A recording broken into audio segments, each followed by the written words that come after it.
Hey, Steve Piper. First of all, it's Hater Appreciation Day. People hate the hat, people hate the flannel, people hate the t-shirts. So I figured I'd get them all three in one video. Anyway, today is a little bit more on a subject that has raised a bit of controversy among musicians. And that is the notion that great music is only the first 20% of the battle. And that everything else is marketing and making a connection with fans. And when I say marketing, I don't mean like buildings full of marketing executives. I mean you making a personal connection with human beings, individual human beings who are forming your fan base. That's what I mean by marketing. That is 80% of the battle. First of all, people quibble people quibble over the number. Is it really 80-20 or is it some other number? Don't get hung up on the number. Very, very little of your music income comes from your actual music. Yes, your music has to be good, but it's all about the relationship. Now, there's a long-standing myth among musicians that if you become good enough, if you become great playing your guitar, playing your bass, or playing your piano, or playing your drums, that is the secret to a long and lucrative music career. Great technical skill on your instrument. And the numbers just don't bear that out. All the records that you hear, let's take rock records with guitarists on them that are mainstream rock records that are produced in expensive studios, that are mixed by expensive mixers, and that are backed by what's left of the music industry and played by what's left of the terrestrial radio industry, which is really all the same industry. The same company owns record labels and radio stations. So it's the definition of self-dealing. But first of all, this is a very small subset of all the music that's made. It's only a couple of hundred songs a year. Outside. Maybe a little bit more, maybe a little bit less. It's characterized by very high quality music. You'd be surprised to learn that the same session players are playing on all of these records. The picture on the front of the album cover of the band and the guy holding the guitar and the cool expression on his face, that guy's not on the record. That guitar player is not playing his guitar on the record. He's not playing the parts. Maybe he's on the road. Maybe he's learned the parts well enough to play them on the road, but that's not him on the record. 9 times out of 9, basically. It's a hired gun. That's the industry phrase, a hired gun. And there's only a few hired guns. They're hired to perform on albums, and they're hired to go on tour with big name artists. And that's actually the name of a documentary called Hired Guns. Check it out. I think it's on Netflix, maybe also on Amazon Prime, whatever.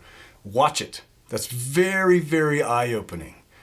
What you'll learn is that when you become the very best player in the business, among the top handful of players on planet Earth, what you have earned for yourself is a middle-class income. You make just as much money as an entry-level engineer at an engineering firm or an entry-level IT tech at a corporation of some kind. That's the money that you make as a session player when you are among the very best in the world technically. Now, contrast that with the name artist. The name artist makes a hell of a lot more. The bass player for Pink and the drummer for Pink and the guitar player for Pink on her show are paid pretty well for going on tour with her. They're making a nice, comfortable, middle-class income. Pink is making millions of dollars a year. What's the difference? Is Pink not a great musician? No, Pink really sings really well. She's a world-class singer. But Pink's guitarist is a world-class guitarist. Pink's drummer is a world-class drummer. World-class. Why is Pink making millions of dollars a year and those guys are making a middle-class income? Well, the answer is you don't have a connection with Pink's drummer. You don't even know his name. Same with her guitar player. Or if you do know his or her name, it's just because you're a hardcore Pink fan and Pink chooses to bring them into the spotlight occasionally. But the difference is Pink, your connection as a fan is with Pink. You feel a bond with her. Her music speaks to you. And she is the face and the name and the brand. And without those things, first of all, the hired guns don't have a job. They don't have that job. They don't have any job because nobody really knows their name. Their name is known only inside industry studio kind of circuits. And that's an ever shrinking pool because the money is going away. The big music industry doesn't know how to make money in the age of YouTube and Spotify, where every spin is worth 4/1000ths of a penny. That's not the kind of model that sustains big companies with buildings full of accountants and clerks and HR people and lawyers and whatever. So without the name, without the persona that fans connect with, there is no music market. And if you are aiming just to be the best guitar player, the best bass player, the best piano player, even the best singer on planet Earth, from a technical standpoint, but you aren't spending any time making the connection with fans, then you really are wasting your time. You have to become the best in the world, or one of the handful of the best in the world.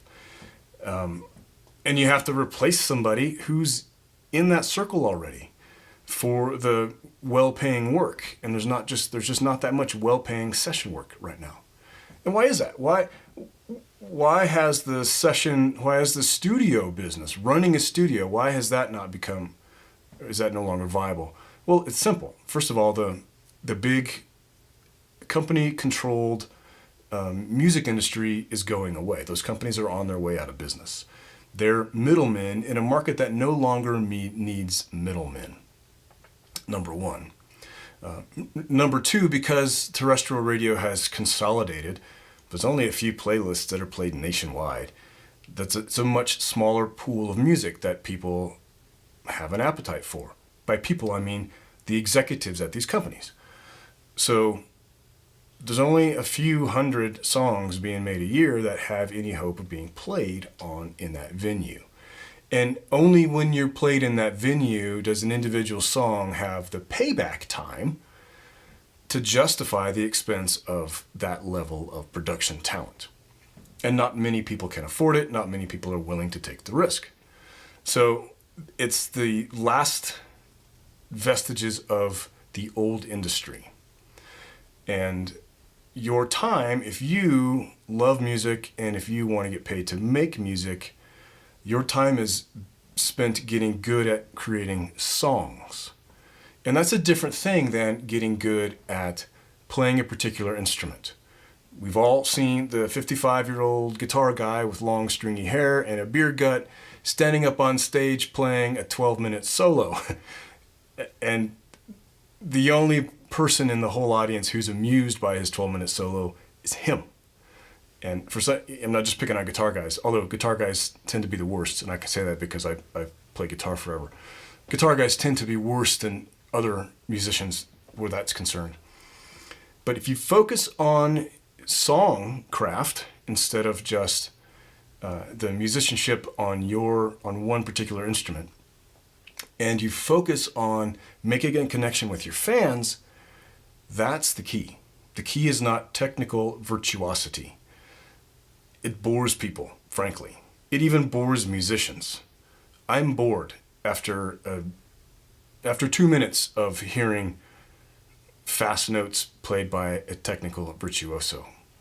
I want an emotional connection with your music, and by extension with you as an artist.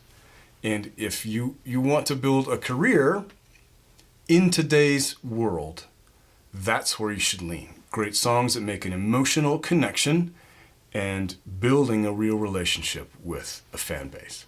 All right, I'm Steve Piper. We'll see you next time. Be sure to subscribe down below, and we'll see you next time.